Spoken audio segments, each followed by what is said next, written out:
ఓం నమో నారాయణాయ. ఈ అష్టాక్షరీ మంత్రం ప్రపంచవ్యాప్తంగా ఏ విధంగా ప్రాచుర్యం పొందిందో, మనుషులంతా ఒక్కటే అని ఎవరైతే నినాదం చేశారో, ఎవరైతే తన ప్రాణాల్ని సైతం లెక్క చేయకుండా ఈ దేశమంతటా అనేక పర్యాయాలు పాదయాత్ర చేశారో,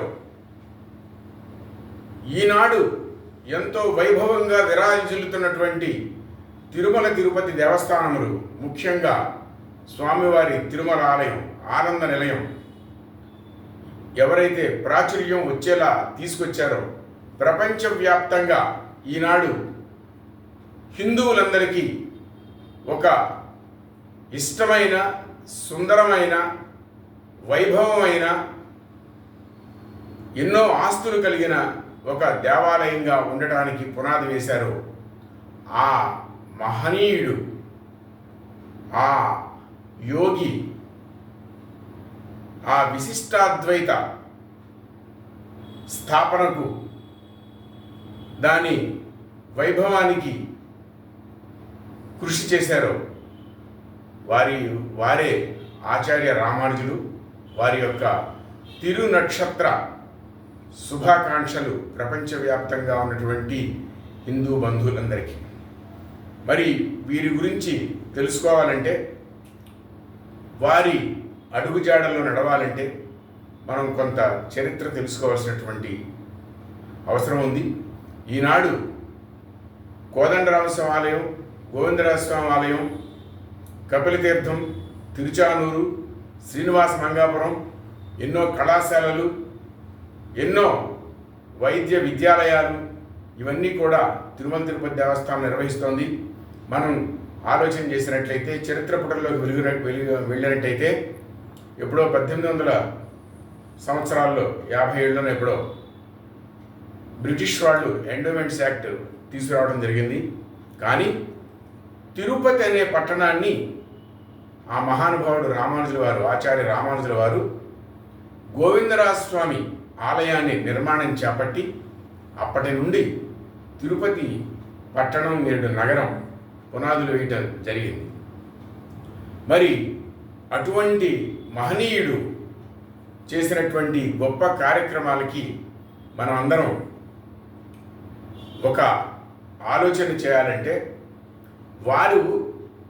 వారి జీవితకాలం 120 సంవత్సరాల్లో మనుషులంతా ఒక్కటే అనేటటువంటి ఒకే నినాదం పైన పనిచేశారు.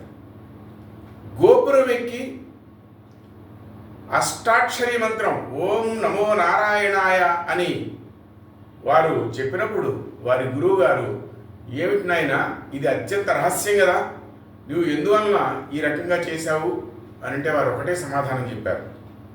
గురువుగారు, ఈ అష్టాక్షరీ మంత్రాన్ని జపం చేసినట్లయితే మోక్షం సిద్ధిస్తుంది కదా, ఆ విధంగా ఈ ప్రజలందరికీ మోక్షం సిద్ధించినట్లయితే నేనొక్కడిని, నాకు నరకానికి పోయినా పర్వాలేదు, పాపం చుట్టుకున్నా పర్వాలేదు అనేటువంటి ఒక సమాధానం రామానుజుల వారు గురువు గారికి ఇచ్చారు.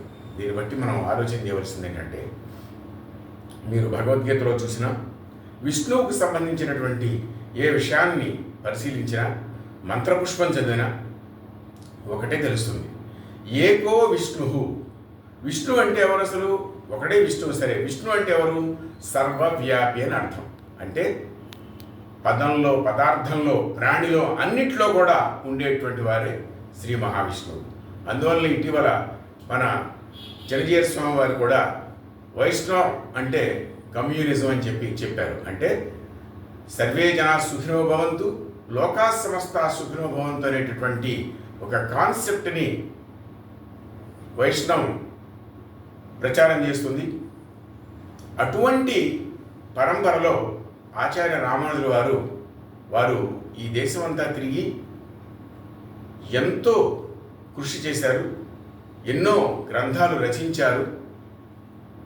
ప్రత్యేకంగా ఆ రోజుల్లో ఎవరైనా అన్య మతస్థులు, అంటే బ్రాహ్మణ పదార్థానికి, ఈ మధ్య బ్రాహ్మణ పదానికి ఈ మధ్య విపరీతమైన అర్థాలు వచ్చాయి, పుట్టుకతో వస్తున్నాయని చెప్పి బ్రాహ్మణత్వం కాదు, బ్రహ్మజ్ఞాన విశ్యాస్తితి సో బ్రాహ్మణ అని.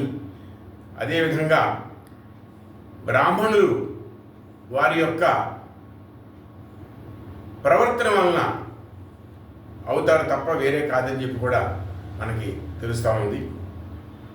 అటువంటి రామానుజుల వారు అటువంటి ఉద్దేశాల్ని, అటువంటి భావాల్ని వ్యాప్తి చేసినటువంటి రామానుజుల వారు ఎక్కడెక్కడైతే బ్రాహ్మణులు కాక ఇతరులు అర్చకత్వం చేస్తున్నారో ఆ ప్రదేశాలకి, ఆ దివ్యక్షేత్రాలకి వెళ్ళి అక్కడ ఉండి అక్కడ ఆ పెరుమాళ్ళకి సేవలు చేయటం అనేది జరిగింది.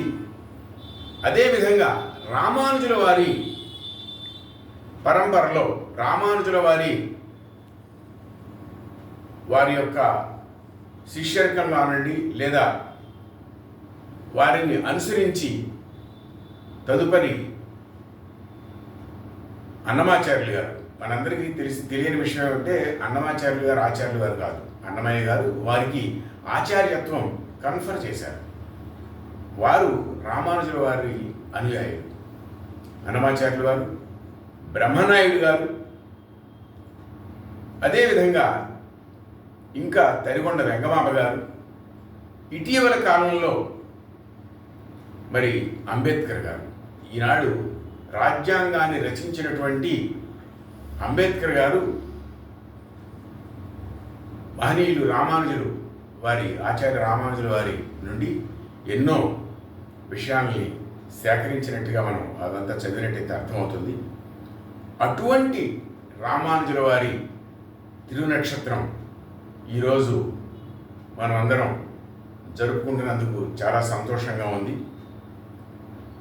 కావున అందరం రామానుజుల వారి గురించి, వారి జీవిత చరిత్ర గురించి, అటువంటి గొప్పవారికి సేవ చేయటం అన్నా, లేదా అటువంటి గొప్పవారికి మనం తగినటువంటి స్థానం కల్పించడం అన్న నా ఉద్దేశంలో ఏమిటంటే, వారి యొక్క సూచనలు, వారి యొక్క ఆదేశాలు, వారి యొక్క జీవిత తత్వాన్ని మనం అందరం అర్థం చేసుకుని దానిని అమలులో పెట్టడమే. రామానుజుల వారి విషయంలో అమలులో పెట్టడం అంటే ఈనాడు రాజ్యాంగంలో ఉన్నటువంటి ప్రాథమిక హక్కులు అంటే అనేక కులాల వాళ్ళందరూ ఒకటే అని చెప్పడం కానీ, స్త్రీమూర్తులకు కూడా చదువుకునేటువంటి హక్కు ఉందని కానీ, అన్ని మతాలు ఒకటే అని కానీ, ఇవన్నీ కూడా రామానుజుల వారు వారి యొక్క జీవిత కాలంలో చేసి చూపించారు.